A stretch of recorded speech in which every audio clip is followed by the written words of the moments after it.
Welcome to my channel. Mamá, estoy cansado de mantenerte. A partir de este mes no te quiero más en mi casa. Las palabras de Antonio cayeron en la sala como piedras en un lago silencioso. Cada sílaba creó una onda que se expandió por el aire denso de esa tarde de martes. Yo estaba sentada en el sofá, el mismo sofá que yo había pagado hace 3 años cuando él y Renata se mudaron a esta casa. Mis manos descansaban sobre mi regazo, tranquilas, mientras mi hijo me miraba desde el otro lado de la habitación con esa expresión de determinación fingida que solo una madre puede reconocer. Declaró. Esa es la palabra correcta. No pidió, no sugirió, no conversó. Declaró. Como si fuera el dueño absoluto de un territorio que yo conocía mejor de lo que él jamás podría imaginar. Levante la vista hacia él lentamente. Antonio tenía 35 años, pero en ese momento parecía un niño asustado jugando a ser hombre. Llevaba puesta esa camisa azul que yo le había comprado para su última entrevista de trabajo, la que consiguió gracias a los contactos que yo movilicé. Sus manos temblaban ligeramente, aunque intentaba esconderlo metiéndolas en los bolsillos de su pantalón. ¿Entiendes lo que te estoy diciendo, mamá? Ya no puedes quedarte aquí. Renata y yo necesitamos nuestro espacio. Necesitamos vivir nuestra vida sin tener que preocuparnos por ti todo el tiempo. Preocuparse por mí. Casi me hizo reír, pero mantuve mi rostro sereno. 60 años de vida me habían enseñado que el silencio es a veces el arma más poderosa que una mujer puede poseer. Así que permanecí callada, observándolo, estudiando cada gesto, cada palabra, cada titubeo en su voz. Detrás de él, en el pasillo que conectaba con las habitaciones, vi la sombra de Renata. No se atrevía a entrar, pero estaba ahí, escuchando, probablemente con esa sonrisa satisfecha que siempre ponía cuando creía que había ganado algo. Mi nuera. La mujer que entró en esta familia hace 5 años y desde entonces había trabajado meticulosamente para crear esta distancia entre mi hijo y yo. Sé que esto es difícil para ti, continuó Antonio, y ahora su voz sonaba más suave, casi compasiva, como si me estuviera haciendo un favor. Pero es lo mejor. Ya criaste a tus hijos, ya hiciste tu parte. Ahora es tiempo de que vivas tu vida y nosotros la nuestra. Ya hice mi parte. Repetí esas palabras en mi mente mientras lo miraba. Había hecho mi parte cuando enviudé a los 40 años y seguí trabajando dobles turnos para que él pudiera estudiar en una universidad privada. Había hecho mi parte cuando vendí las joyas de oro que mi madre me heredó para pagar sus deudas de las tarjetas de crédito que acumuló comprando cosas que no necesitaba. Había hecho mi parte cuando me mudé a esta casa hace 2 años porque Renata estaba embarazada y necesitaban ayuda con los gastos y el cuidado de los niños. Pero él no recordaba nada de eso. O quizás sí lo recordaba, pero lo había archivado en algún rincón de su mente bajo la etiqueta de obligaciones de madre que no requerían gratitud ni reconocimiento. ¿Tienes algo que decir, mamá? Su pregunta flotó en el aire como una invitación a que yo montara el espectáculo que él esperaba. Lágrimas, reproches, súplicas. Eso era lo que quería. Eso era lo que le permitiría sentirse incómodo pero justificado, culpable pero correcto. Me puse de pie despacio, alisando mi falda con movimientos calculados. Caminé hacia mi habitación, la pequeña habitación al final del pasillo que había sido mi espacio durante estos 2 años. Antonio me siguió, manteniendo una distancia prudente, como si temiera que yo fuera a estallar en cualquier momento. Abrí el armario y saqué mi bolso de viaje, el mismo que había usado cuando me mudé aquí. Empecé a guardar mis cosas con movimientos pausados, metódicos. Una blusa. Un pantalón. Mis zapatos cómodos. Mi Biblia. La fotografía de mi esposo que siempre mantenía en la mesita de noche. ¿Qué estás haciendo?, preguntó Antonio, y por primera vez detecté un matiz de incertidumbre en su voz. Me voy, respondí sin mirarlo. ¿Es lo que quieres, no? Sí, pero no pensé que fuera a ser hoy. Puedes tomarte unos días para organizarte. No es necesario. Ya está todo organizado. Y era verdad. Todo había estado organizado desde hacía mucho tiempo. Yo solo estaba esperando el momento exacto. Esperando que él diera el paso que confirmaría lo que yo ya sabía en mi corazón, que mi hijo había dejado de verme como su madre y había empezado a verme como una carga. Cerré el bolso con un movimiento firme. Me volteé hacia Antonio y lo miré directamente a los ojos. Él apartó la mirada primero. Siempre apartaba la mirada primero. Gracias por todo, mamá. Seguro encontrarás un lugar donde estar más cómoda. Puedo darte algo de dinero para que... No necesito tu dinero, Antonio. Las palabras salieron de mi boca con una calma que me sorprendió incluso a mí misma. Tomé mi bolso y caminé hacia la puerta de entrada. Podía sentir sus ojos en mi espalda, podía escuchar a Renata susurrando algo desde el pasillo, probablemente preguntándole si ya me había ido. Cuando llegué a la puerta, me detuve. Me volteé una última vez. Antonio estaba parado en medio de la sala, con las manos todavía en los bolsillos, viéndose pequeño y perdido a pesar de su declaración de independencia. Y entonces hice algo que él no esperaba. Sonreí. No fue una sonrisa triste ni amarga. Fue una sonrisa genuina, tranquila, como la de alguien que sabe algo que los demás aún no han descubierto. Fue la sonrisa de una mujer que durante 60 años había aprendido que la paciencia siempre, siempre, tiene su recompensa. Cuídate, Antonio. Y cuida bien esta casa. Salí cerrando la puerta suavemente detrás de mí. Afuera, el sol de la tarde pintaba las calles de dorado. Caminé por la acera con mi bolso en la mano, sin prisa, sin mirar atrás. Sabía que Antonio estaba en la ventana, observándome, probablemente confundido por mi reacción. O más bien, por mi falta de reacción.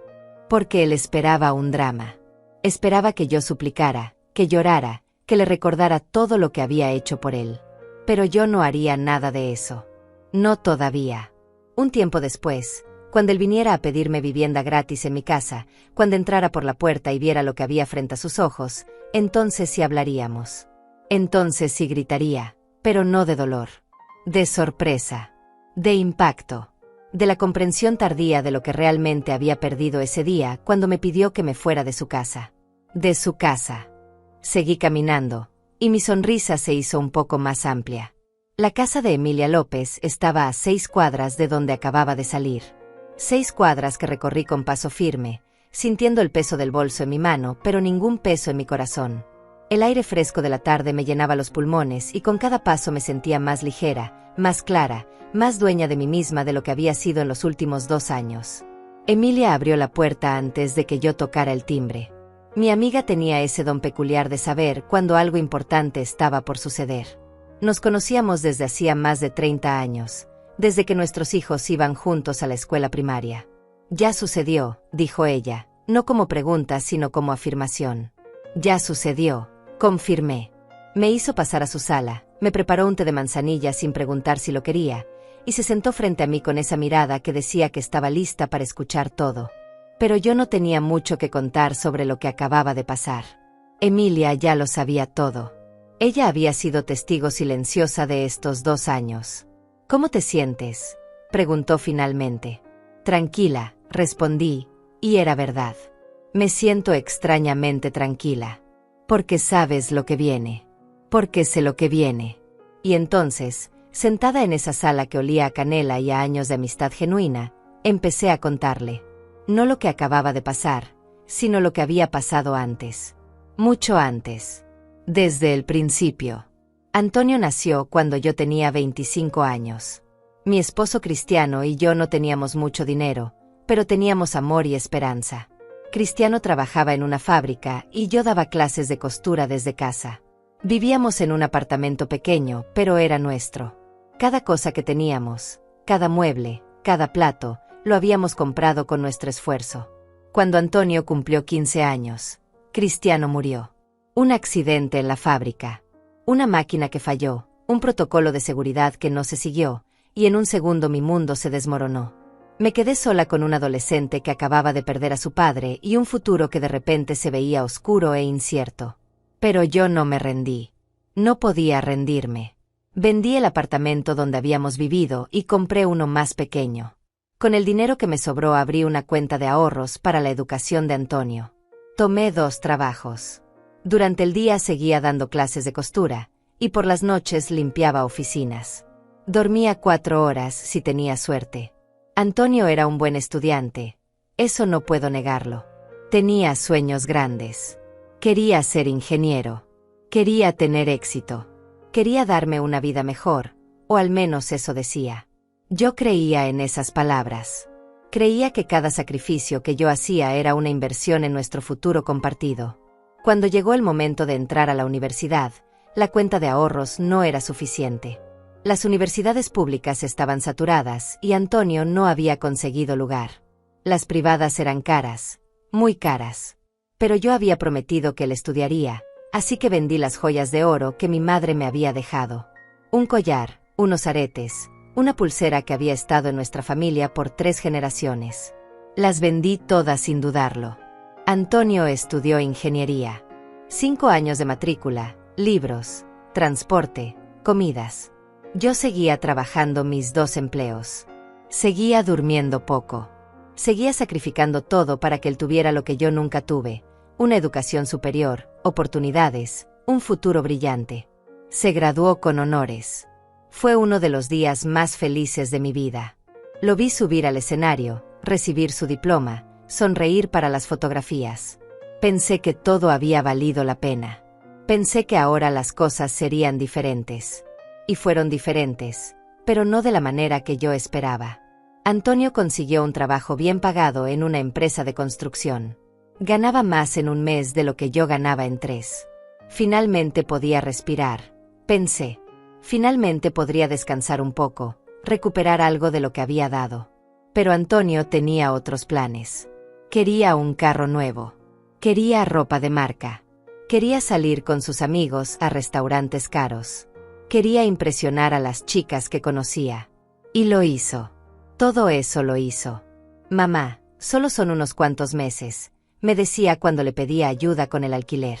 En cuanto me estabilice, te ayudo. Los meses se convirtieron en años. Yo seguía trabajando, seguía pagando mis cuentas, seguía esperando que él recordara todo lo que yo había hecho. Entonces conoció a Renata. Fue amor a primera vista, según él. Ella trabajaba como secretaria en la misma empresa. Bonita, joven, con una forma de hablar dulce que escondía una ambición feroz. Lo vi desde el primer momento, pero ¿qué podía decir? Antonio estaba enamorado. Se casaron 6 meses después de conocerse. La boda fue grande, cara, llena de gente que yo no conocía. Antonio me preguntó si podía ayudar con algunos gastos. Solo unos $2,000. Mamá, es mi boda. No puedes decir que no. Y no dije que no. Nunca había dicho que no. Usé mis ahorros, los pocos que tenía, para ayudar a pagar el salón, las flores, el vestido de Renata que costaba más que 3 meses de mi alquiler. Después de la boda, compraron una casa. Bueno, pidieron un préstamo para una casa. Un préstamo grande con mensualidades que apenas podían pagar. Pero era su sueño, decía Antonio. Su sueño de tener una casa propia, un jardín, un lugar para formar una familia. Mamá, ¿podrías prestarnos $5,000 para el enganche? Te lo devuelvo en 6 meses, te lo prometo. Le presté los $5,000. Vendí el apartamento pequeño donde vivía y me mudé a uno aún más pequeño para poder darle ese dinero. Nunca me lo devolvió. Cada vez que le preguntaba, tenía una excusa. El carro se descompuso. Renata necesitaba una cirugía dental. Los impuestos fueron más altos de lo esperado. Dejé de preguntar. Luego llegaron los niños. 2 niños hermosos, mis nietos, que yo amaba con todo mi corazón. Pero con los niños llegaron más gastos, más presiones, más necesidades. Renata dejó de trabajar. Antonio solo ganaba y el dinero no alcanzaba. Mamá, ¿podrías venir a ayudarnos unos meses? Solo hasta que Renata se recupere del parto. Solo hasta que encontremos una niñera. Solo hasta que las cosas se acomoden. Me mudé a su casa. Esos unos meses se convirtieron en 2 años. 2 años en los que yo me levantaba a las 6 de la mañana para preparar el desayuno. 2 años en los que cuidaba a los niños mientras Antonio y Renata trabajaban o descansaban o salían con amigos. 2 años en los que yo limpiaba, cocinaba, lavaba, planchaba, hacía las compras. Y también pagaba. Porque aunque vivía en su casa, yo seguía teniendo mi pensión, mis pequeños ahorros, mi dinero. Y ese dinero se iba en la factura de luz que Antonio olvidaba pagar. En la despensa que nunca alcanzaba para terminar el mes.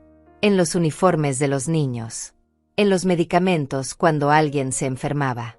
Nunca me lo pidieron directamente. Nunca dijeron, mamá, paga esto. Simplemente dejaban las facturas sobre la mesa. Simplemente mencionaban que no tenían dinero para la comida. Simplemente suspiraban cuando hablaban de los gastos. Y yo, como siempre, cubría lo que faltaba. Porque eso es lo que hacen las madres, ¿verdad? Sacrificarse. Dar. Nunca esperar nada a cambio. Pero hubo algo que ellos nunca supieron. Algo que yo guardé en silencio durante todos estos años. La casa donde vivían, la casa de sus sueños con su jardín y sus 3 habitaciones. Esa casa nunca fue completamente de ellos. Emilia me miraba ahora con los ojos muy abiertos, esperando que yo continuara. Se había terminado su té hacía rato, pero no lo había notado. Cuando Antonio me pidió los $5,000 para el enganche, yo investigué. Hablé con el banco. Hablé con un abogado.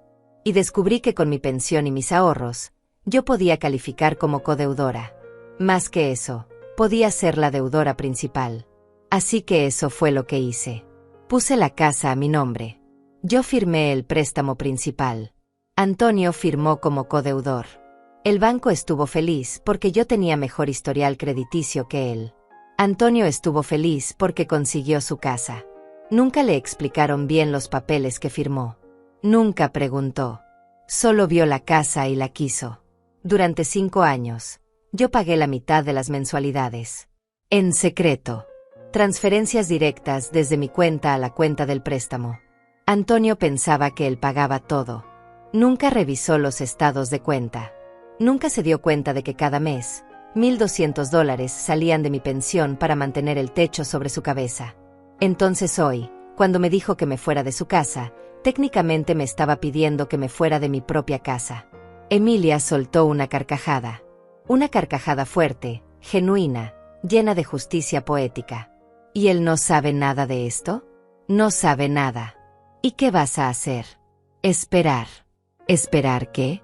Esperar a que venga a buscarme. Porque va a venir, Emilia.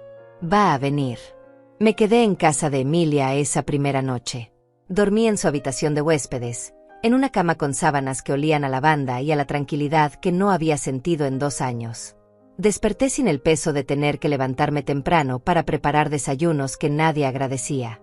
Sin la preocupación de revisar si había suficiente leche para los niños o si las camisas de Antonio estaban planchadas para el trabajo. Desperté libre. Pero la libertad vino acompañada de recuerdos. Recuerdos de todo lo que había normalizado durante tanto tiempo. De todo lo que había aceptado como mi rol, mi lugar, mi propósito dentro de esa casa que llevaba mi nombre en los documentos, pero que nunca me había pertenecido en el corazón de quienes vivían allí.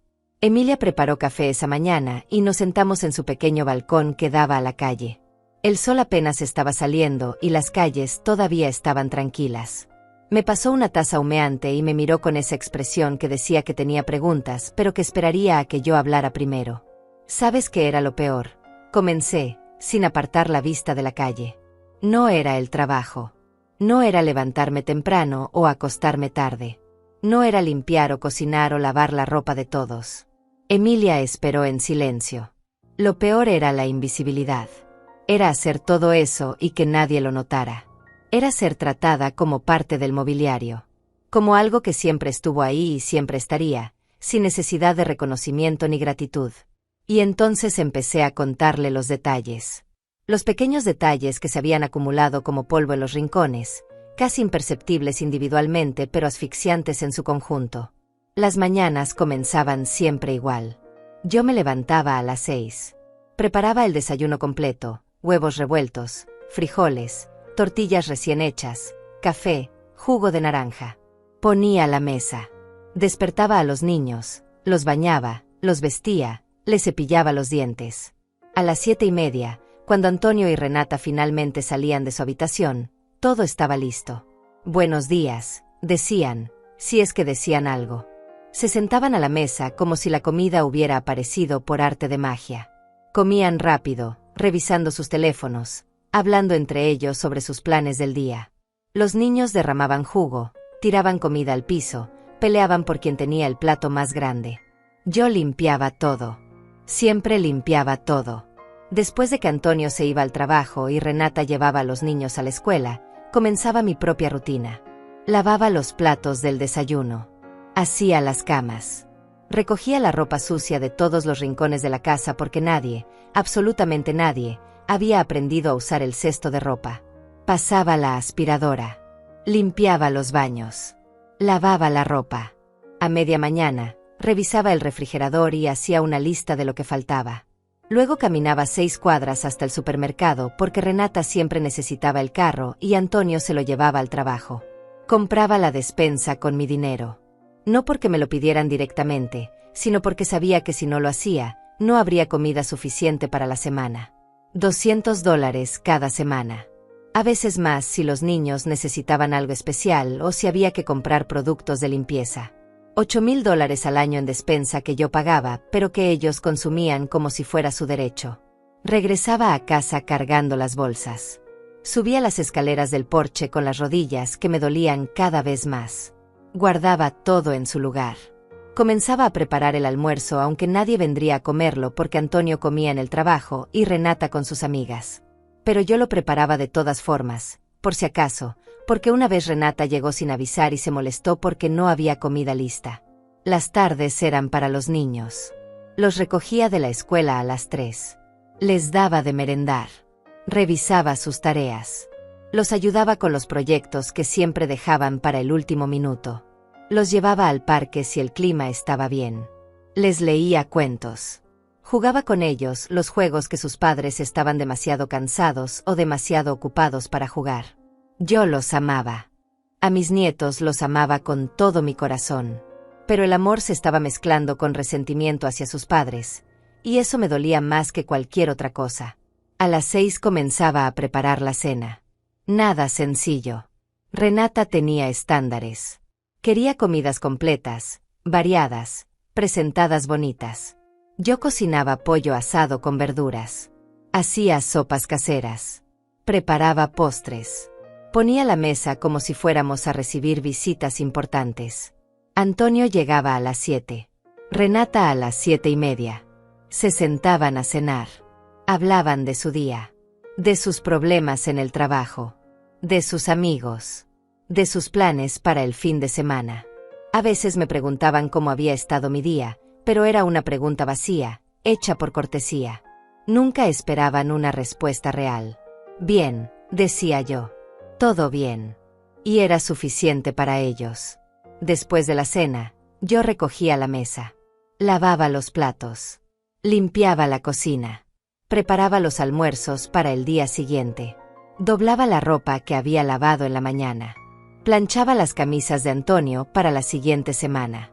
A las 10 de la noche, finalmente podía retirarme a mi habitación. La pequeña habitación al final del pasillo que había sido el estudio antes de que yo llegara. Habían sacado el escritorio y puesto una cama individual. No había espacio para mucho más. Mi ropa estaba en 2 maletas debajo de la cama. Mis libros en una pila en el piso. Mi vida reducida a un espacio de 2 metros por 3. Me acostaba cansada. No del tipo de cansancio que se cura con una noche de sueño, sino del cansancio profundo que se acumula en los huesos, en el alma, cuando das y das y das sin recibir nada a cambio. Y todo esto, le dije a Emilia, todo esto que acabo de contarte, ellos lo veían como normal. Como si fuera mi obligación. Como si por el simple hecho de ser la madre y la abuela, yo debiera estar agradecida de que me permitieran vivir con ellos y servirles.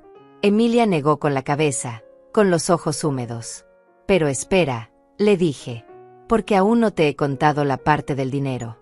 Además de la despensa y de pagar la mitad del préstamo de la casa en secreto, yo contribuía de otras maneras. Maneras que ellos habían normalizado hasta el punto de la invisibilidad. La factura de luz llegaba cada mes. $200 en promedio. Antonio siempre olvidaba pagarla. Yo veía el sobre rojo sobre la mesa de la cocina, la advertencia de corte de servicio, y sacaba mi tarjeta. Pagaba. Nunca decía nada. $2,400 al año. El internet y el cable. $150 al mes. Renata decía que era demasiado caro, pero no podía vivir sin sus programas. Antonio necesitaba el internet para trabajar desde casa algunos días. Yo pagaba. $1,800 al año. Los uniformes de los niños. Los útiles escolares. Las excursiones. las fiestas de cumpleaños de sus compañeros para las que había que comprar regalos, los zapatos nuevos cada 3 meses porque los niños crecían rápido, los juguetes que veían en la tienda y que sus padres no querían comprarles pero que sabían que la abuela sí compraría, las facturas médicas cuando alguien se enfermaba, el dentista, las medicinas, el veterinario para el perro que Renata quiso adoptar pero que nunca cuidaba, los regalos de Navidad, los regalos de cumpleaños, los regalos de aniversario para Antonio y Renata porque yo creía que debía celebrar su matrimonio aunque ellos nunca celebraban nada para mí. Calculé una vez, le confesé a Emilia. Una noche cuando no podía dormir, saqué todos mis estados de cuenta y calculé cuánto dinero había gastado en esa casa durante los 2 años que viví allí. ¿Cuánto? $42,000. Emilia dejó caer su taza. Por suerte estaba vacía. $42,000 en 2 años. Y eso sin contar los 5,000 del enganche inicial o los años anteriores en los que también había ayudado de diferentes maneras. Y mientras yo gastaba todo ese dinero, ¿sabes qué escuchaba? Emilia negó con la cabeza. Escuchaba a Renata quejarse con sus amigas por teléfono de que yo usaba demasiada agua en la ducha. Escuchaba a Antonio decirle a su jefe que no podía darle un aumento a su mamá porque apenas le alcanzaba para mantener la casa. Los escuchaba planear vacaciones a la playa que yo nunca sería invitada a acompañar porque necesitaban tiempo en familia, solo ellos. Una vez, continué, Renata organizó una cena con sus amigas. Vinieron 6 mujeres. Yo preparé toda la comida. Hice 3 entradas diferentes, un plato principal elaborado, 2 postres. Pasé todo el día en la cocina. Cuando llegaron las invitadas, Renata las recibió como si ella hubiera hecho todo. Les sirvió el vino que yo había comprado. Les presentó los platillos como si fueran obra suya. Yo me quedé en la cocina. Comí las sobras parada junto al fregadero. Escuché sus risas desde el comedor. Escuché a una de ellas preguntar quién había cocinado porque todo estaba delicioso. Yo, respondió Renata sin titubear. Me encanta cocinar para mis amigas. Esa noche lloré por primera vez en mucho tiempo. Lloré en silencio en mi pequeña habitación, con una almohada sobre mi rostro para que nadie me escuchara. No lloré por el trabajo o por el dinero. Lloré porque me había vuelto invisible. Lloré porque mi propia familia me había borrado. Y entonces decidí que algo tenía que cambiar. Pero no sabía cómo ni cuándo. Solo sabía que no podía seguir así. Hasta hoy, le dije a Emilia. Hasta que Antonio me dio la excusa perfecta. Pasé 3 días en casa de Emilia antes de mudarme a mi propio lugar. No era mucho, pero era mío. Un apartamento de un dormitorio en el 2º piso de un edificio antiguo pero bien mantenido. Tenía una cocina pequeña, un baño que funcionaba perfectamente, y una sala con una ventana grande que dejaba entrar el sol de la mañana. $600 al mes, todo incluido. Era un palacio comparado con la habitación al final del pasillo donde había vivido los últimos 2 años. Emilia me ayudó a instalarme. No tenía mucho que desempacar. Mis cosas cabían en 2 maletas y 3 cajas. 60 años de vida reducidos a casi nada porque todo lo demás lo había dado, vendido o gastado en otras personas. Pero estaba en paz. Por primera vez en mucho tiempo, estaba en paz. Antonio no llamó durante esos primeros días. Tampoco Renata. Ninguno de los dos se comunicó para preguntar dónde estaba, si estaba bien, si necesitaba algo. El silencio fue revelador. Confirmó lo que yo ya sabía. Yo había sido útil, no amada. Necesaria, no valorada. Fue Emilia quien me mantuvo informada. Ella vivía en la misma calle que Antonio, solo 6 casas más abajo. Podía ver los movimientos, escuchar los rumores del vecindario, observar sin ser obvio. Renata está eufórica, me dijo Emilia en su tercera visita a mi nuevo apartamento. La vi ayer en el jardín, hablando por teléfono con alguien. Estaba riendo, diciendo que finalmente tenían la casa para ellos solos. ¿Y Antonio? Antonio se ve confundido, como si no estuviera seguro de si hizo lo correcto. Pero Renata no le da espacio para dudas. Cada vez que él parece pensativo, ella lo distrae con algo. Eso no me sorprendió. Renata era inteligente. Manipuladora, pero inteligente. Ella había orquestado esto desde el principio. Yo solo había sido demasiado ingenua para verlo claro hasta que fue demasiado tarde. Conocí a Renata Ruiz 5 años atrás en la cena de Navidad de la empresa donde trabajaba Antonio. Ella llegó con un vestido rojo ajustado y una sonrisa que mostraba todos sus dientes. Era bonita, no podía negarlo. Cabello oscuro y largo, ojos verdes, figura delgada. Tenía esa belleza que sabe que es bella y que usa esa certeza como herramienta. Antonio estaba deslumbrado. Llevaban saliendo solo 3 meses, pero ya hablaba de ella como si fuera el amor de su vida. Yo fui cautelosa desde el principio, no porque tuviera algo contra ella específicamente, sino porque una madre siempre es cautelosa cuando aparece alguien nuevo en la vida de su hijo. Señora Márquez, es un placer conocerla, me dijo Renata esa noche, tomando mi mano entre las suyas. Antonio me ha hablado tanto de usted. Dice que es la mujer más fuerte que conoce. Sus palabras eran correctas, su tono apropiado, pero había algo en sus ojos. Algo calculador. Algo que evaluaba, medía, determinaba mi valor dentro de la ecuación de su relación con mi hijo. Cenamos juntos esa noche. Renata fue encantadora con todos. Hizo reír a los colegas de Antonio. Elogió la comida. Preguntó sobre mi trabajo, sobre mi vida, con ese interés que parecía genuino pero que sentía ensayado. Al final de la noche, cuando nos despedíamos en el estacionamiento, ella se acercó a mí y me susurró: sé que las suegras y las nueras a veces tienen problemas, pero yo quiero que seamos amigas. Quiero que usted sepa que yo amo a Antonio y que haré todo lo posible por hacerlo feliz. Debí haber escuchado lo que no dijo. No mencionó respetarlo. No mencionó apoyarlo.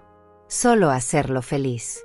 Y felicidad, descubrí después, significaba darle todo lo que él quisiera sin importar el costo. Se casaron 6 meses después. Una boda cara que yo ayudé a pagar. Recuerdo estar sentada en la iglesia, viendo a mi hijo frente al altar, preguntándome si Renata realmente lo amaba o si amaba la idea de lo que él podría proveerle. Los primeros meses fueron buenos. Renata era amable conmigo. Me invitaba a almorzar. Me llamaba para preguntarme cómo estaba. Me incluía en sus planes. Yo empecé a pensar que quizás me había equivocado. Quizás ella realmente era una buena mujer para mi hijo. Pero entonces empezaron a pedir dinero. Primero fue el enganche de la casa. $5,000 que nunca me devolvieron. Luego fueron otros gastos. El refrigerador se descompuso y necesitaban uno nuevo. El carro de Renata necesitaba reparaciones. Los impuestos de la propiedad fueron más altos de lo esperado. Yo ayudaba cada vez. No porque quisiera, sino porque Antonio era mi hijo y una madre no dice que no cuando su hijo necesita ayuda. O eso creía yo entonces. Renata siempre era la que hacía las peticiones. Antonio parecía incómodo, pero ella tenía una manera de presentar las cosas que hacía que el rechazo pareciera cruel. Señora Márquez, sé que esto es mucho pedir, pero realmente estamos en apuros. Si usted no puede ayudarnos, entendemos, pero no sabemos a quién más recurrir. Usted es la única familia que tenemos en quien podemos confiar. Confiar. Esa palabra se volvió un arma. Cuando nació el primer nieto, Renata dejó de trabajar. Necesito estar con el bebé, decía. Los primeros años son cruciales. No puedo dejarlo con una niñera. Pero al mismo tiempo, tampoco podía quedarse sola con él. Era demasiado estresante, demasiado agotador. Necesitaba ayuda. ¿Podría venir a quedarse con nosotros unos meses, señora Márquez? Solo hasta que me adapte. Solo hasta que el bebé duerma mejor. Solo hasta que encontremos nuestro ritmo. Unos meses se convirtieron en un año. Un año se convirtió en 2 cuando nació el segundo bebé. Y durante todo ese tiempo, Renata fue cambiando. Lentamente, tan lentamente que casi no lo noté, dejó de ser amable. Dejó de decir gracias cuando yo hacía algo. Dejó de preguntar y empezó a asumir que yo haría lo que fuera necesario. ¿Puedes recoger a los niños hoy? Se convirtió en recoge a los niños a las 3. ¿Te importaría cocinar algo especial esta noche? Se convirtió en necesito que cocines para 6 personas. Vienen mis amigas. Cada petición se transformó en una orden. Cada favor en una expectativa. Y yo, como una tonta, seguí cumpliendo. Pero lo peor no eran las órdenes. Lo peor era cómo hablaba de mí cuando creía que yo no la escuchaba. Una tarde estaba en mi habitación descansando cuando la oí hablando por teléfono con alguien. Su voz venía desde la sala, clara a través de las paredes delgadas. No, no es tan malo tenerla aquí, decía. Me refiero a que cocina bien y cuida a los niños gratis. Es como tener empleada doméstica sin tener que pagarle. Se rió. Una risa que me atravesó como un cuchillo. Sí, a veces es molesto tenerla siempre aquí, continuó. Pero Antonio se siente culpable si le pido que se vaya. Dice que es su mamá y que no tiene a nadie más. Así que supongo que estamos atorados con ella por ahora. Atorados conmigo. Como si yo fuera un problema que tenían que soportar. Como si mis 2 años de trabajo constante, mi dinero, mi tiempo, mi amor por mis nietos, todo eso no significara nada.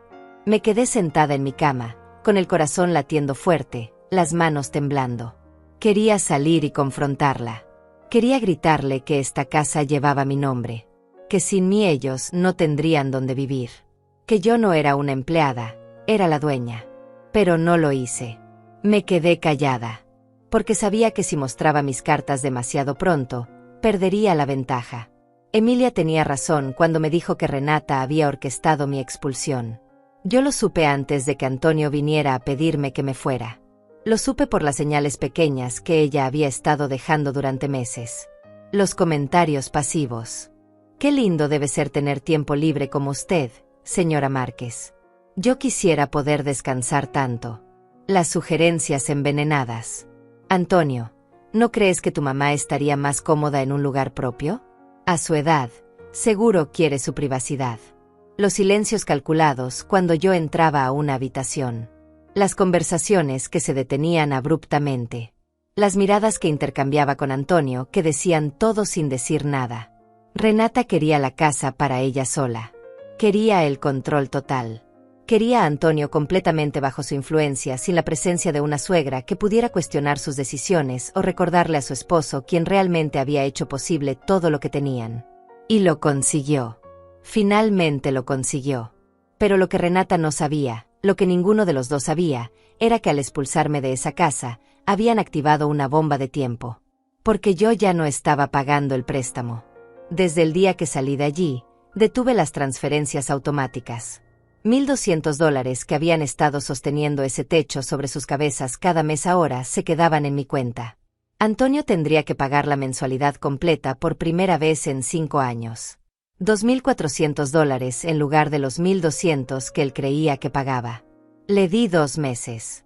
2 meses antes de que el banco empezara a enviar las notificaciones de pago atrasado. 2 meses antes de que las cosas empezaran a desmoronarse. Y yo esperaría. Con paciencia. Con calma. Con la certeza de que la justicia, aunque lenta, siempre llega. El primer mes después de mi salida pasó en relativa calma. Yo me instalé en mi apartamento, establecí mi propia rutina, redescubrí el placer de despertarme sin obligaciones inmediatas. Emilia venía a visitarme 2 o 3 veces por semana. Tomábamos café, caminábamos por el parque, hablábamos de todo excepto de Antonio y Renata. Pero ella seguía observando. Y yo seguía esperando. A mediados del segundo mes, Emilia llegó a mi apartamento con noticias. Hay movimiento, me dijo mientras se quitaba el abrigo. Vi a Antonio ayer revisando el buzón 3 veces en 1 hora. Y Renata se veía tensa cuando salió con los niños. ¿Algo más? El carro de ellos tiene una calcomanía nueva en el parabrisas. De esas que ponen cuando debes pagos atrasados. Sonreí. No fue una sonrisa de alegría, sino de confirmación. Las piezas estaban cayendo exactamente donde yo había anticipado que caerían. Lo que Antonio y Renata no entendían era que una casa no se mantiene sola. No basta con tener un techo y 4 paredes.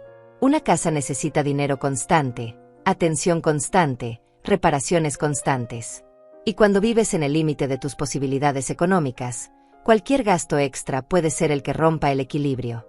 Yo lo había visto durante los 2 años que viví con ellos. Cada mes era una batalla para llegar al final. El salario de Antonio se evaporaba en la primera semana. Pagaba el préstamo, o eso creía. Pagaba el seguro del carro. Compraba gasolina para ir al trabajo.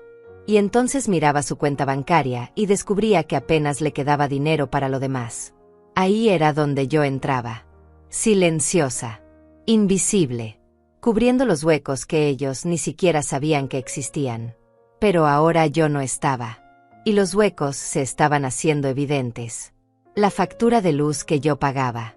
$200 que ahora tenían que salir del bolsillo de Antonio. La despensa que yo compraba.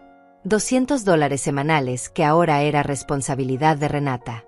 El internet, el agua, el gas, todos esos servicios pequeños que se suman y que yo había estado cubriendo sin que ellos lo notaran. Y sobre todo, la diferencia en el préstamo de la casa. $1,200 que Antonio nunca supo que yo pagaba. $1,200 que ahora él tenía que encontrar de algún lugar que no existía. Calculé que le tomaría exactamente 6 semanas antes de que empezara a atrasarse los pagos. 6 semanas antes de que el banco enviara la primera notificación. 8 semanas antes de que la situación se volviera crítica. Estaba en la semana 7. Emilia se quedó a almorzar ese día. Preparé una sopa sencilla y pan casero. Comimos en mi pequeña mesa junto a la ventana, observando la calle tranquila abajo. ¿No te sientes mal?, me preguntó de repente. ¿Ni siquiera un poco? La miré, considerando su pregunta honestamente.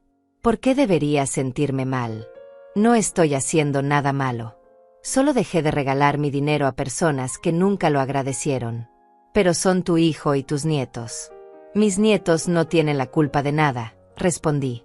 Y si esto fuera solo sobre Antonio, quizás me sentiría diferente. Pero esto es sobre años de ser usada. Sobre ser tratada como un recurso en lugar de como una persona. Sobre ser expulsada de una casa que lleva mi nombre en los papeles. Emilia asintió lentamente. Cuando Antonio venga, y vendrá, ¿qué vas a hacer? Le voy a enseñar lo que cuesta realmente mantener una casa. Lo que cuesta la independencia que tanto quería. Y le voy a dar una opción clara, reconocer lo que hice durante todos estos años, o perder todo. Esa misma noche, mientras lavaba los platos de la cena, escuché mi teléfono sonar. Un número desconocido. Dejé que fuera al buzón de voz. 2 minutos después, sonó de nuevo. El mismo número. Al tercer intento, contesté. ¿Hola? Hubo un silencio del otro lado. Luego una voz que conocía bien. Mamá, soy yo. Antonio. Su voz sonaba diferente. Cansada. Tensa. Hola. Antonio. Otro silencio. Podía escuchar su respiración, irregular, como si estuviera buscando las palabras correctas. ¿Cómo has estado? Bien, gracias. ¿Y tú? Yo. Estamos bien. Los niños preguntan por ti. ¡Qué bien! Salúdalos de mi parte. Más silencio. Esto era nuevo para él. Yo nunca había sido cortante. Nunca había mantenido las conversaciones breves y distantes. Siempre había estado disponible, accesible, dispuesta a hablar durante horas si él lo necesitaba. Mamá, necesito. Quería preguntarte algo. Dime. ¿Tú has estado haciendo algún pago extra de la casa? Algo que yo no sepa. Ahí estaba. La primera grieta en su realidad. ¿Por qué lo preguntas? Es que recibí una notificación del banco. Dicen que el pago está incompleto. Que falta dinero. Pero yo pagué lo que siempre pago. ¿Y cuánto pagas tú, Antonio? $1,200. Como siempre. ¿Y cuánto dice el banco que debes pagar? Silencio. Un silencio largo y pesado. 2,400, respondió finalmente, con voz débil. Ya veo. Mamá, ¿tú sabías de esto? Yo sabía. ¿Y tú estabas pagando la diferencia? Sí. ¿Desde cuándo? Desde el principio. Desde que firmamos el préstamo hace 5 años. Lo escuché tomar aire bruscamente. Pero esos son $1,200 al mes durante 60 meses. $72,000. Antonio, eso es lo que yo puse en tu casa. En la casa de la que me pediste que me fuera. No hubo respuesta. Solo respiración entrecortada al otro lado de la línea. ¿Por qué nunca me dijiste? Porque no debería haber sido necesario decírtelo. Porque pensé que eventualmente te darías cuenta. Porque esperaba que algún día preguntaras, que te interesaras, que miraras los estados de cuenta y vieras que los números no cuadraban. Mamá, ¿necesitas algo más, Antonio? Sí. No. Es decir, ¿puedes volver a pagar? Solo hasta que yo me organice. Solo un par de meses más. Y ahí estaba. No una disculpa. No un reconocimiento de lo que había hecho mal. Solo otra petición. Otro favor. Otra asunción de que yo estaría disponible para resolver sus problemas. No. Antonio. No voy a volver a pagar. Pero mamá, si no pago completo, el banco va a... Lo sé perfectamente lo que va a hacer el banco. Es tu problema ahora, no mío. Pero es que no puedo pagar $2,400. Apenas me alcanza para los 1,200. Entonces quizás deberías haber pensado en eso antes de decirme que estabas cansado de mantenerme. Antes de echarme de una casa que yo estaba ayudando a pagar. Mamá, por favor. Los niños estarán bien. Tú eres su padre. Encontrarás la manera. Colgué antes de que pudiera responder. Me temblaban las manos. No de miedo ni de arrepentimiento, sino de la adrenalina de haber dicho finalmente lo que había necesitado decir durante tanto tiempo. El teléfono sonó de nuevo inmediatamente. No contesté. Siguió sonando durante los siguientes 20 minutos. 10 llamadas consecutivas. Las ignoré todas. Finalmente, llegó un mensaje de texto. Mamá, por favor, necesitamos hablar. Esto no puede quedar así. Ven a la casa mañana. Podemos resolver esto como familia. Como familia. Ahora quería hablar como familia. Ahora que necesitaba algo de mí. Escribí mi respuesta con dedos firmes. No voy a volver a esa casa, Antonio. Si quieres hablar, sabes dónde vivo. No hubo respuesta después de eso. Esa noche dormí mejor de lo que había dormido en meses. No porque disfrutara el sufrimiento de mi hijo, sino porque finalmente había establecido un límite. Finalmente había dicho no. Los siguientes días fueron silencio total. Ni llamadas ni mensajes. Emilia me informaba que había más actividad en la casa. Antonio salía temprano y regresaba tarde. Renata se veía seria, sin las sonrisas habituales que solía mostrar a los vecinos. Están peleando, me dijo Emilia. Los escuché anoche. Renata le gritaba que encontrara el dinero. Él le gritaba que no había más dinero. Ella le gritaba que entonces vendieran algo. Él le gritaba que no había nada que vender. ¿Y los niños? Los niños están confundidos. Los vi ayer preguntándole a Antonio por ti. Él les dijo que estabas ocupada. Ocupada. Otra mentira pequeña para evitar explicar la verdad. Pasaron 2 semanas más. Yo seguía mi rutina tranquila. Visitaba a Emilia. Leía los libros que nunca había tenido tiempo de leer. Caminaba por el parque en las tardes. Cocinaba para mí misma, comidas sencillas que disfrutaba en silencio. Y esperaba. Porque sabía que Antonio vendría. No por amor ni por remordimiento, sino por necesidad.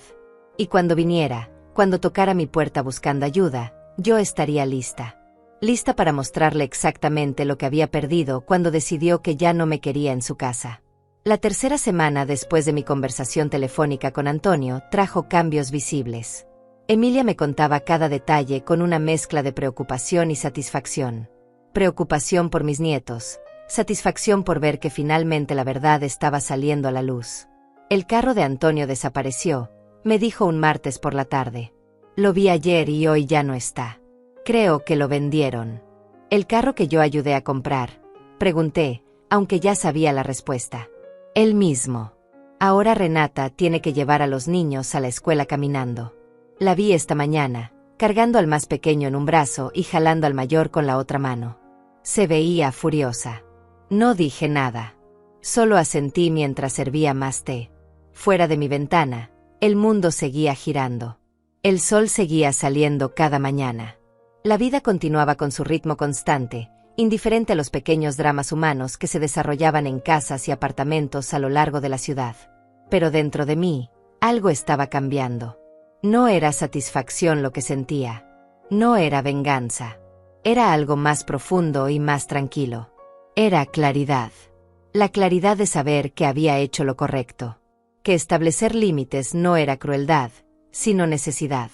Durante esas semanas de silencio, tuve tiempo de pensar, tiempo de revisar no solo los últimos 2 años, sino toda mi vida. Todas las veces que había dicho sí cuando quería decir no. Todas las veces que había dado cuando no tenía nada que dar. Todas las veces que había puesto las necesidades de otros antes que las mías, creyendo que eso era lo que significaba ser una buena madre, una buena mujer. 60 años de sacrificio. 60 años de ser invisible. ¿Y para qué? Para que mi propio hijo me dijera que estaba cansado de mantenerme. Para ser tratada como un problema que necesitaba ser resuelto en lugar de una persona que merecía respeto. Emilia notó el cambio en mí. «Te ves diferente», me dijo una tarde. Más, no sé, más presente. Tenía razón. Yo estaba más presente. Por primera vez en décadas, estaba viviendo mi propia vida en lugar de existir en los márgenes de las vidas de otros. Compraba solo la comida que yo quería comer. Despertaba a la hora que mi cuerpo me pedía despertar, no a la hora que las obligaciones me exigían. Gastaba mi dinero en cosas pequeñas que me traían alegría, un libro nuevo, flores frescas para la mesa, una taza de café en la cafetería del parque. Cosas simples. Cosas que cualquier persona consideraría normales. Pero para mí, después de tantos años de negación, eran actos revolucionarios de amor propio.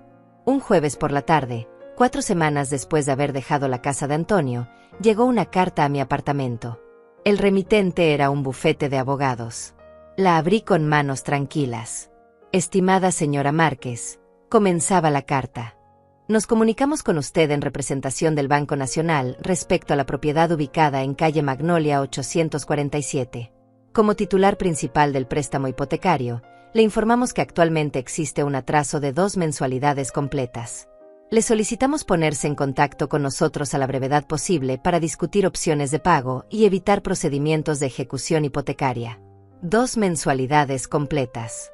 $4.800 en atraso». Antonio no solo no había podido pagar la diferencia que yo cubría, sino que tampoco había pagado su parte. Doblé la carta cuidadosamente y la guardé en un cajón junto con todos los documentos de la casa. Estados de cuenta. Comprobantes de transferencia. El contrato original del préstamo, donde mi nombre aparecía como deudora principal y el nombre de Antonio como codeudor. Evidencia. Años de evidencia que demostraban exactamente quién había sostenido esa casa desde el principio. Esa noche, mientras preparaba una cena sencilla para mí, sonó el timbre de mi apartamento. No esperaba a nadie. Emilia había visitado en la mañana y no teníamos planes de vernos de nuevo hasta el fin de semana. Miré por la mirilla. Del otro lado estaba Antonio. Se veía terrible. Había perdido peso. Tenía ojeras profundas. Su ropa, siempre impecable porque yo se la planchaba, ahora estaba arrugada y descuidada. Llevaba las manos en los bolsillos y miraba hacia el piso como un niño que sabe que está en problemas. Durante un momento largo, consideré no abrir. Consideré dejarlo ahí afuera, esperando, sintiendo la impotencia de necesitar algo que no podía tomar por sí mismo. Pero abrí. No por compasión, sino porque esta conversación tenía que suceder eventualmente. Y yo estaba lista. «Mamá», dijo él apenas vio mi rostro. «Antonio, ¿puedo pasar?». Me hice a un lado. Él entró lentamente, mirando alrededor del apartamento como si estuviera viendo algo extraño y fascinante. Supongo que lo era. Este era mi espacio. Un espacio que él nunca había visto, que nunca había preguntado sobre él, que probablemente nunca había imaginado. «Es pequeño», dijo finalmente. «Es suficiente para mí». Se sentó en el sofá sin que yo lo invitara. Viejo hábito. Antonio siempre había asumido que era bienvenido en cualquier lugar, que todo estaba disponible para él. «Necesito tu ayuda, mamá». «Lo sé. El banco está amenazando con quitarnos la casa». «Lo sé. Recibiste la carta también». «Soy la titular del préstamo, Antonio». «Por supuesto que recibí la carta». Él se pasó las manos por el cabello, un gesto de frustración que había heredado de su padre. «No entiendo cómo llegamos a esto. Yo siempre he sido responsable. Siempre he pagado mis cuentas». «¿Siempre?», pregunté, y mi voz era suave pero afilada. «¿Siempre has pagado tus cuentas, Antonio? ¿O siempre has tenido a alguien que las pagaba por ti? Eso no es justo. No. Dime entonces, ¿cuánto cuesta realmente mantener esa casa? Ya te lo dije. $2,400. Esa es solo la hipoteca. ¿Cuánto cuesta la luz? El titubeo. No lo sabía. Por supuesto que no lo sabía. $200 al mes. Le dije. ¿El agua? $80. ¿El gas? 120. ¿El internet y cable? 150. ¿La despensa para una familia de 4? $800 al mes mínimo. ¿Los uniformes de los niños? ¿Sus útiles escolares? ¿Sus medicinas cuando se enferman? ¿El seguro de la casa? ¿El impuesto predial? Me detuve, observando cómo su rostro se ponía cada vez más pálido. ¿Quieres que siga? Porque puedo. Puedo darte una lista completa de cada gasto que tiene esa casa, de cada cuenta que hay que pagar, de cada pequeño costo que se suma al final del mes. Costos que tú nunca viste porque yo los estaba cubriendo. Yo no sabía, susurró. No sabías porque nunca preguntaste. Porque asumiste que las cosas simplemente sucedían. Que la comida aparecía en el refrigerador por arte de magia. Que las cuentas se pagaban solas. Que la casa se mantenía sin esfuerzo. Mamá, lo siento. 2 palabras. 2 palabras simples que llegaban 4 semanas demasiado tarde. ¿Lo sientes? ¿Sientes que exactamente, Antonio? ¿Sientes haberme echado de la casa? ¿Sientes no haber valorado lo que hacía? ¿O solo sientes que ahora estás en problemas y necesitas que yo te rescate otra vez? Las 3 cosas.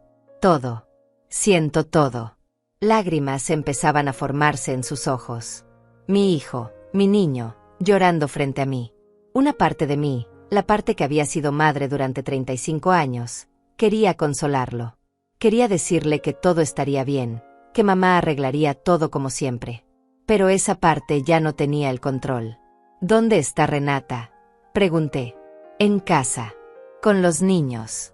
¿Ella sabe que viniste aquí? Sí. ¿Y qué dijo? Él apartó la mirada.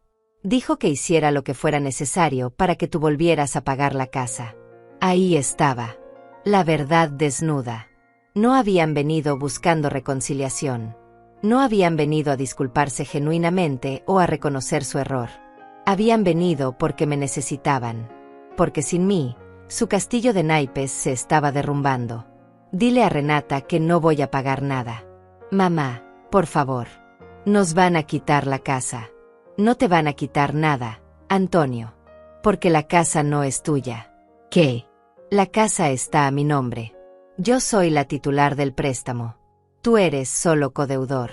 En los papeles legales, esa casa es mía. Vi el momento exacto en que entendió. El momento en que todas las piezas cayeron en su lugar. El momento en que se dio cuenta de que durante 5 años había estado viviendo en mi propiedad, no en la suya. Pero yo pensé. Pensaste mal. Pensaste que porque pagabas una parte, la casa era tuya. Pensaste que porque vivías ahí, tenías el derecho de echarme. Pensaste que yo era una invitada en tu espacio, cuando en realidad tú eras el invitado en el mío. Entonces, ¿qué va a pasar?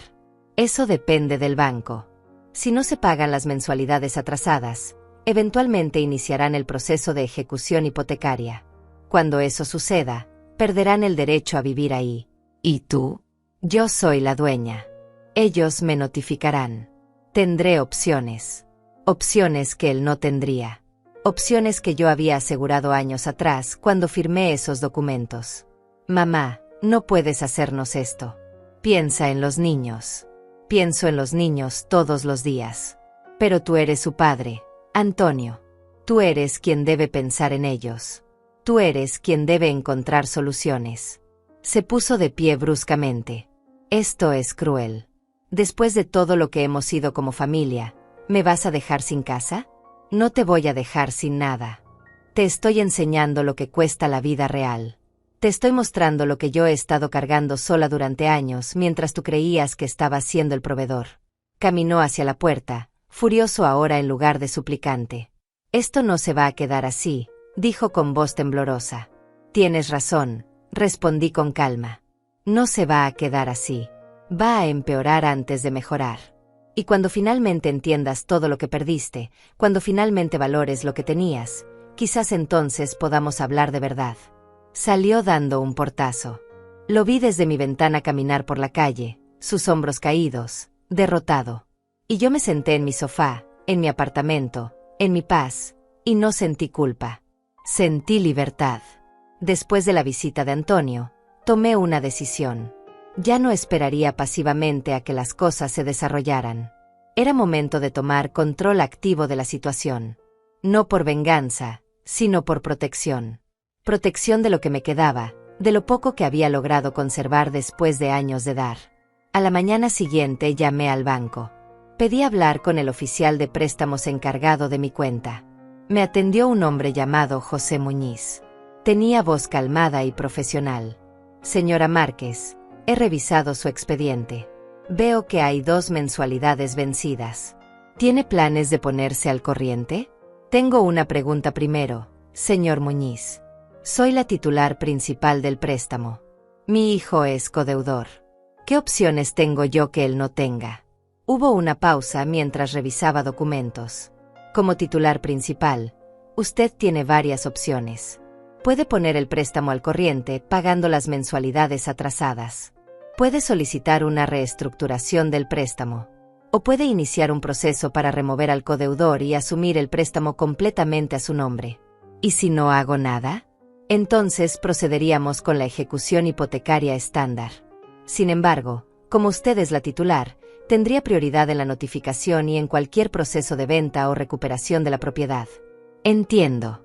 ¿Cuánto tiempo tengo antes de que inicien la ejecución? Con 2 mensualidades vencidas, tiene aproximadamente 4 semanas más antes de que el proceso se vuelva irreversible. 4 semanas. 1 mes. 30 días para que Antonio encontrara casi $5,000 que no tenía. Estaré en contacto, señor Muñiz. Gracias por la información. Colgué y me quedé mirando el teléfono. 4 semanas. En 4 semanas sabría si Antonio era capaz de resolver esto por sí mismo o si realmente había dependido de mí tanto como yo sospechaba. Emilia vino esa tarde con más noticias. Renata está buscando trabajo, me dijo mientras acomodaba las compras que había traído. La vi ayer saliendo muy arreglada con un folder en la mano. Supongo que eran currículums. ¿Después de 5 años sin trabajar? Emilia asintió. Va a ser difícil para ella. El mercado no es amable con las mujeres que tienen ese hueco en su historial laboral. ¿Y Antonio? Antonio está trabajando más horas. Lo veo salir a las 6 de la mañana y regresar pasadas las 9 de la noche. Se ve agotado. Una parte de mí sentía compasión. Era mi hijo, después de todo. Pero otra parte, la parte que había madurado en estas semanas de independencia, reconocía que esto era necesario. Antonio necesitaba entender que la vida no era fácil, que el dinero no aparecía mágicamente, que las responsabilidades tenían peso real. Los niños me preocupan, continuó Emilia con voz más suave. Los veo jugando afuera con ropa que les queda pequeña. El mayor preguntó por ti el otro día. Me dijo que extraña tus cuentos antes de dormir. Eso me dolió. Mis nietos no tenían culpa de nada. Ellos eran inocentes en este conflicto entre adultos. ¿Cómo están siendo cuidados? Pregunté. Los dejan con una vecina durante el día. La señora Ivone, la que vive en la esquina. Escuché que les cobra $50 al día por cuidar a los dos. $50 al día. 350 a la semana. 1,400 al mes. Dinero que antes ahorraban porque yo cuidaba a los niños gratis.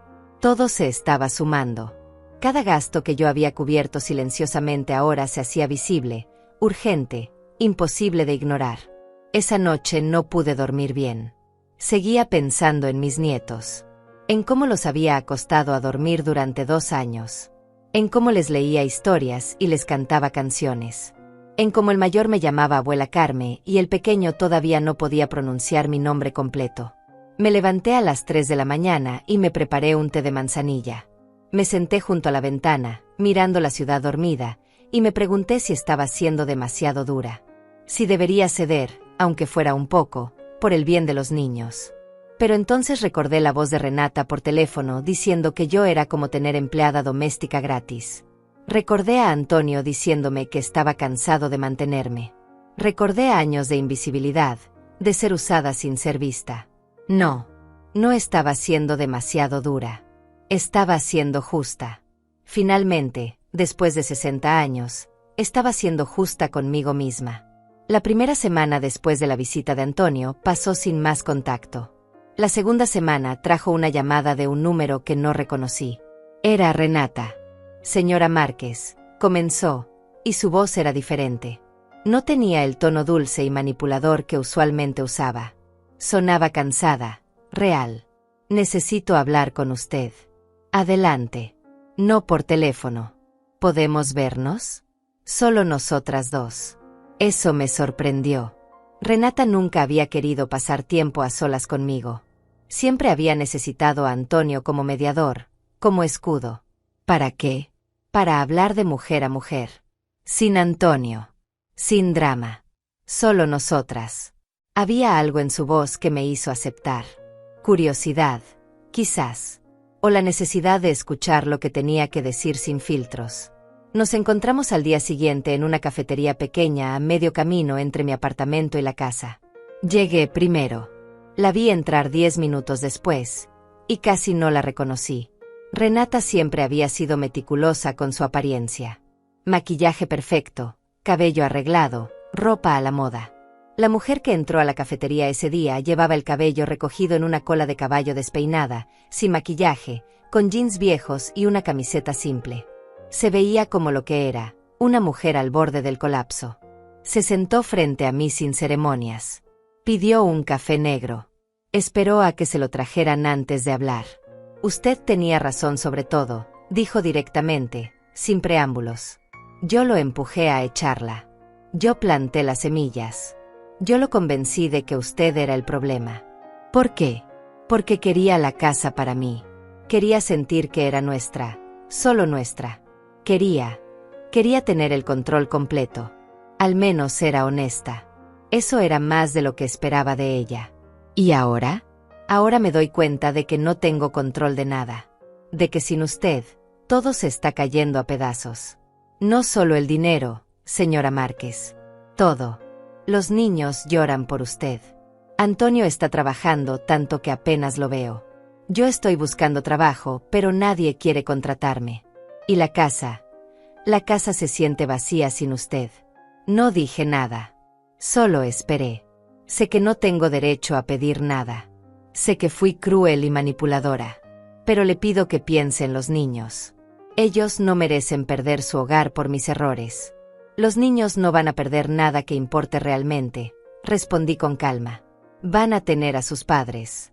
Van a tener comida y escuela y amor. Un techo sobre sus cabezas, aunque sea en un lugar diferente. Lo que sí van a perder es la ilusión de que las cosas son fáciles. Y esa no es una mala lección para aprender. Pero usted es su abuela. Usted los ama. Los amo. Por eso no voy a enseñarles que está bien usar a las personas. Por eso no voy a mostrarles que las mujeres mayores existen solo para servir a sus familias sin recibir nada a cambio. Renata bajó la mirada a su café. ¿Qué tenemos que hacer? Para arreglarlo. Para que usted nos perdone. No necesito que me pidan perdón. Necesito que entiendan. Que reconozcan. Que valoren no solo lo que di, sino lo que soy. Una persona. No un recurso. No una empleada. Una persona con dignidad y derechos y límites. Lo entendemos ahora. Lo juro. ¿Lo entienden? ¿O solo están asustados? Ambas cosas, admitió. Pero el miedo nos está abriendo los ojos. Bebí mi café despacio, estudiándola. Había un cambio genuino en ella. El barniz de superioridad se había agrietado, revelando a una mujer joven asustada que se había dado cuenta demasiado tarde de lo que había destruido. El banco me dio 4 semanas antes de iniciar la ejecución. Le dije. De esas 4 semanas, quedan 2 y media. ¿Y entonces qué? Entonces decidirá lo que pasa con la casa. Mi casa. ¿Usted va a quitárnosla? Esa es la pregunta equivocada, Renata. La pregunta correcta es, ¿Ustedes van a hacer lo necesario para mantenerla? No tenemos $5,000 para pagarlo atrasado. Lo sé. ¿Entonces nos está condenando? No. Les estoy dando la oportunidad de aprender, de crecer, de entender que las acciones tienen consecuencias. Me levanté para irme. Renata se quedó sentada, mirándome con ojos desesperados. Señora Márquez, espere. ¿Hay algo, cualquier cosa que podamos hacer? Sí. Pueden vender lo que tengan valor. Pueden pedir préstamos. Pueden buscar segundos trabajos. Pueden hacer exactamente lo que yo tuve que hacer durante años cuando ustedes necesitaban algo y yo encontraba la manera de dárselo. Salí de la cafetería sin mirar atrás. Afuera el sol brillaba fuerte. Era un día hermoso. Y yo iba a disfrutarlo. Las últimas 2 semanas antes de que se cumpliera el plazo del banco fueron las más reveladoras. Emilia se convirtió en mi conexión con lo que estaba pasando en esa casa que llevaba mi nombre, pero que yo había dejado atrás. Cada día traía nuevas noticias, y cada noticia confirmaba lo que yo ya sabía. Sin mi apoyo invisible, la vida de Antonio y Renata se estaba desmoronando. Vendieron la televisión grande, me informó Emilia un lunes. La vi por la ventana cuando vinieron a recogerla. Era esa enorme que tenían en la sala. La televisión que costó $1,200. La que Antonio había comprado el año pasado porque quería ver los partidos de fútbol en pantalla grande. La que yo había sugerido que era un gasto innecesario cuando ni siquiera podían pagar las cuentas básicas a tiempo. Probablemente obtuvieron unos $400 por ella, calculé en voz alta. Sí mucho, concordó Emilia. La usada pierde valor rápido. $400. Una gota en el océano de los 5,000 que necesitaban. 2 días después, Emilia reportó que habían puesto un anuncio vendiendo muebles. El comedor, la sala completa, el escritorio del estudio. Todo tenía que irse. Están vaciando la casa, dijo con tristeza. Parece que se estuvieran preparando para mudarse. Probablemente lo están, respondí. Están aceptando lo inevitable. Esa misma tarde recibí una llamada de un número que sí reconocí esta vez. Era Antonio de nuevo. Mamá, tengo que decirte algo. Dime. Perdí mi trabajo. Las palabras cayeron como piedras. Silencio total del otro lado mientras yo procesaba la información. ¿Cuándo? Hace 3 días. Me despidieron. Dijeron que era por recortes de personal, pero sé que fue porque he estado llegando tarde, saliendo temprano, pidiendo adelantos. No estaba rindiendo. ¿Y Renata? Renata consiguió trabajo en un restaurante. Mesera. Gana el mínimo más propinas. No es suficiente ni para la comida. Entonces su voz se quebró. Mamá, lo perdimos todo. El carro, los muebles, mi trabajo. Y ahora vamos a perder la casa también. Los niños van a terminar en la calle por mi culpa. No van a terminar en la calle. Antonio. ¿Cómo lo sabes? No tenemos dónde ir. No tenemos dinero para rentar otro lugar. No tenemos nada. Tienen opciones. Siempre hay opciones. Solo que ahora son opciones difíciles, del tipo que yo he tenido que tomar toda mi vida. Entonces, ¿qué hacemos? Esa es tu decisión, no la mía. Yo ya tomé las mías. Hubo un largo silencio. Podía escuchar su respiración irregular, el sonido de alguien tratando de no llorar. ¿Sabes qué es lo peor de todo esto?, preguntó finalmente. Lo peor no es perder las cosas. Lo peor es darme cuenta de que nunca las tuve realmente. Que todo lo que creí que era mío, que había logrado con mi esfuerzo, en realidad lo tenía porque tú estabas detrás sosteniéndolo todo. Ese fue el primer momento de verdadera claridad que escuché de él. La primera vez que reconocía no solo lo que había perdido, sino lo que nunca había valorado. Ahora lo ves, dije simplemente. Ahora lo veo. Y es horrible, mamá. Es horrible ver que fui tan ciego, tan ingrato, tan estúpido. No eras estúpido.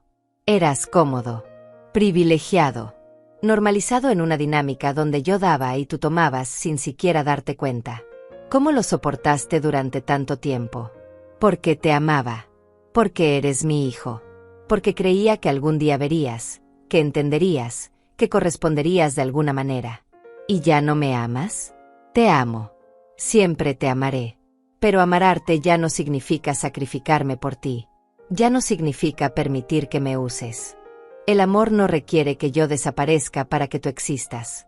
Escuché un sollozo del otro lado. Mi hijo, mi niño de 35 años, llorando como no lo había escuchado llorar desde que era pequeño. Mamá, ¿podemos venir a vivir contigo? Y ahí estaba. La pregunta que yo había estado esperando. La pregunta que sabía que eventualmente llegaría cuando todas las demás opciones se agotaran. No. Antonio. Por favor. Solo temporalmente. Solo hasta que encuentre otro trabajo. Los niños pueden dormir contigo, Renata y yo en el sofá. No necesitamos mucho espacio. Antonio, mira alrededor de donde estoy. Tengo un apartamento de un dormitorio. Apenas hay espacio para mí. Pero incluso si tuviera una mansión, la respuesta sería no. ¿Por qué? Después de todo, ¿me vas a dejar sin nada? No te estoy dejando sin nada. Te estoy enseñando que las consecuencias son reales. Que no puedes echar a tu madre de una casa y luego esperar que te rescate cuando todo se derrumbe. Pero los niños tienen dos padres que van a encontrar la manera de cuidarlos. Eso es lo que hacen los padres. Encuentran maneras. Entonces, ¿qué? ¿Nos vamos a la calle? Hay albergues. Hay programas de asistencia. Hay familiares del lado de Renata. Hay opciones que no incluyen usar a la persona que ustedes desecharon cuando ya no les era conveniente. Colgué antes de que pudiera responder. Las manos me temblaban. No de culpa, sino de la intensidad de mantenerme firme cuando cada instinto maternal me gritaba que cediera, que ayudara, que resolviera el problema como siempre lo había hecho. Pero no lo haría. No esta vez. 3 días después recibí otra llamada. Esta vez era del señor José Muñiz del banco. Señora Márquez, le llamo para informarle que hemos iniciado el proceso de ejecución hipotecaria. La propiedad entrará en subasta dentro de 60 días a menos que se pague la cantidad total adeudada más los intereses acumulados. ¿Cuánto es la cantidad total? $5,600. Entiendo.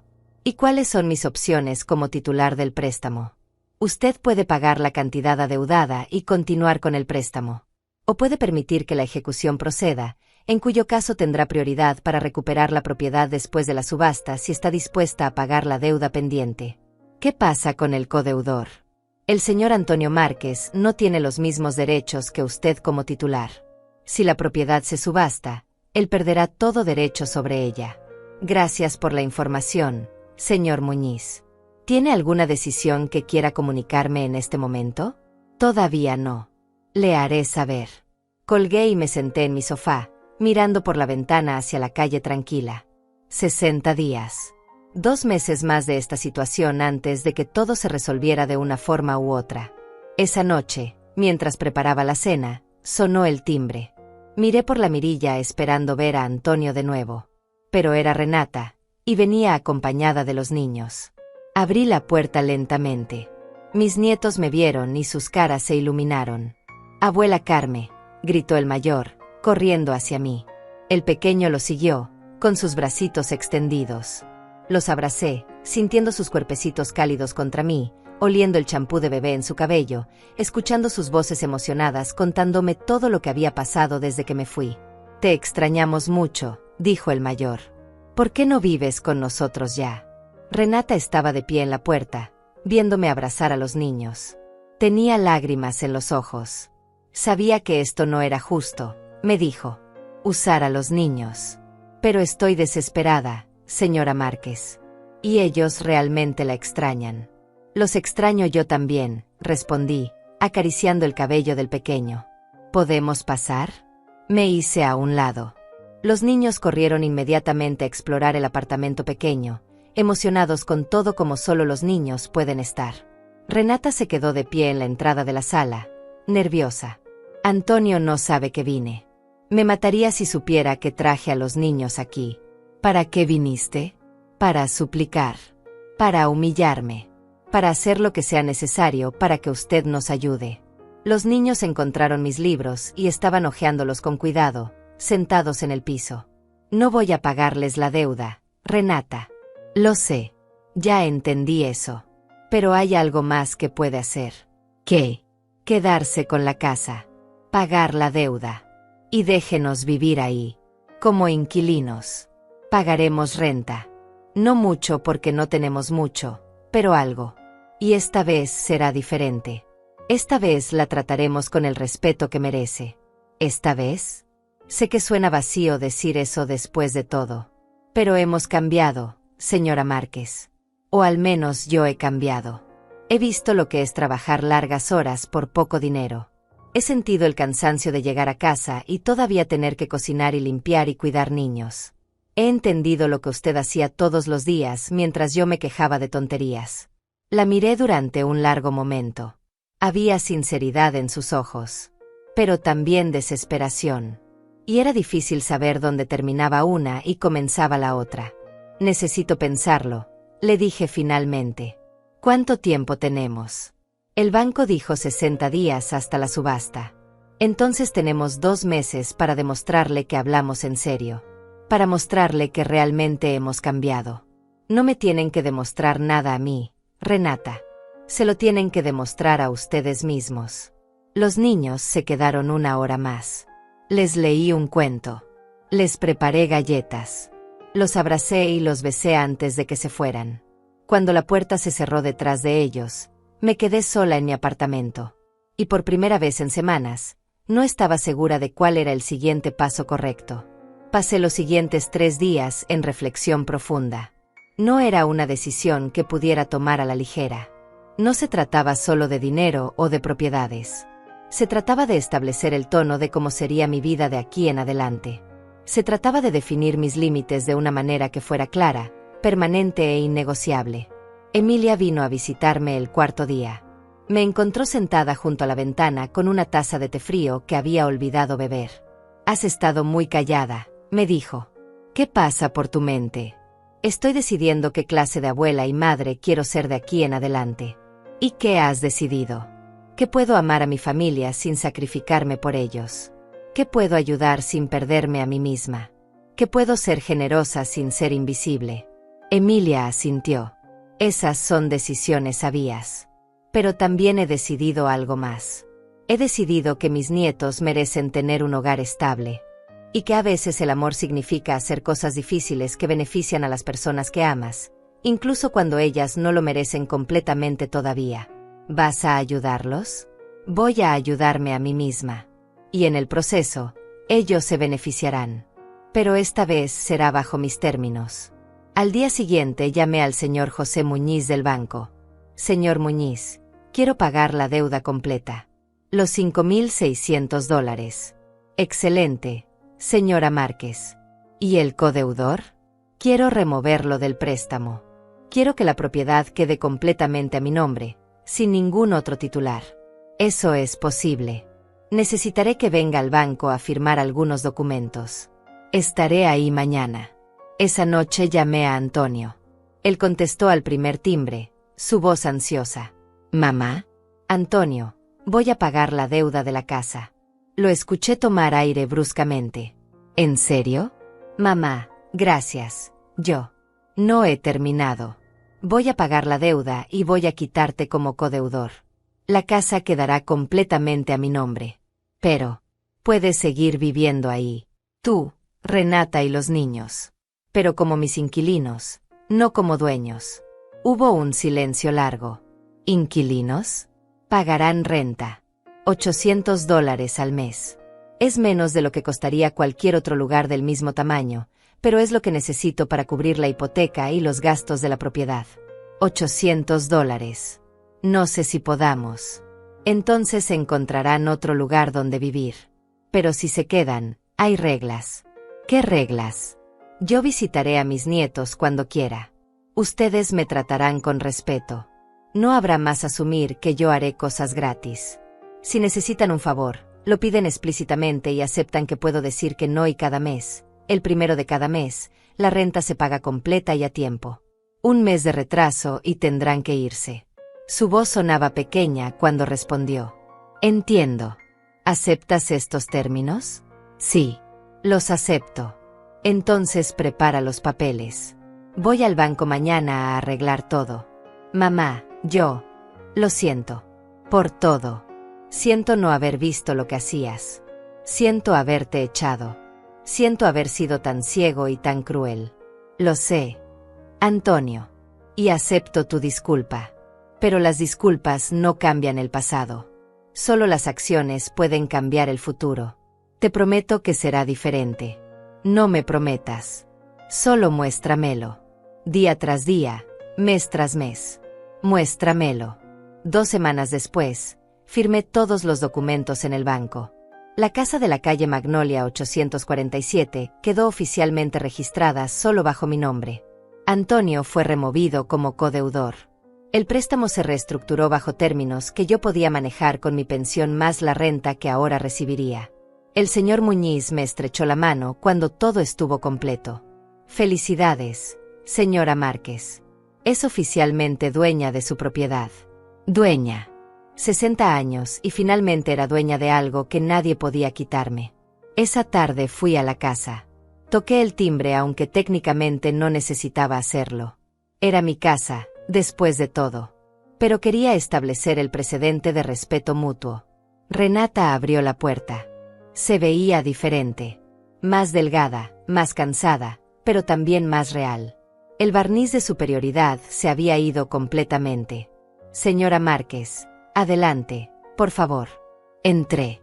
La casa se veía extraña y vacía sin los muebles que habían vendido.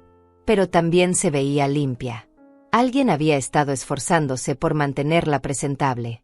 Los niños estaban en el piso de la sala jugando con bloques de construcción. Al verme, corrieron hacia mí con gritos de alegría. Abuela. Abuela Carme. Los abracé, sintiendo mi corazón llenarse de amor. Esto era por lo que valía la pena todo. Estos momentos. Estos niños que no tenían culpa de los errores de sus padres. Antonio salió de la cocina. Se veía más delgado también, con canas nuevas que no recordaba haber visto antes. Nos miramos durante un largo momento. Mamá, bienvenida a casa. No es mi casa en ese sentido, Antonio. Esta es mi propiedad, pero no es mi hogar. Mi hogar es mi apartamento. Aquí soy la dueña que viene a visitar a sus inquilinos. Entendido. Renata había preparado café. Nos sentamos en las sillas plegables que ahora servían como muebles de comedor. Era humilde, incómodo, pero era honesto. Quiero ver el contrato de renta, dije. Antonio sacó unos papeles. Los revisé cuidadosamente. Todo estaba en orden. $800 mensuales. Fecha de pago el 1 de cada mes. Cláusula de desalojo después de 30 días de mora. Está bien. Firmaré. Firmamos todos. Antonio como inquilino principal, Renata como coinquilina, yo como propietaria. Cuando terminamos, Antonio me miró con ojos húmedos. Gracias, mamá. Sé que no lo merecemos. No se trata de merecer o no merecer. Se trata de que mis nietos tengan un lugar estable donde crecer. Se trata de darles a ustedes una oportunidad de demostrar que pueden cambiar. Pero principalmente, se trata de que yo recuperé el control de mi propia vida.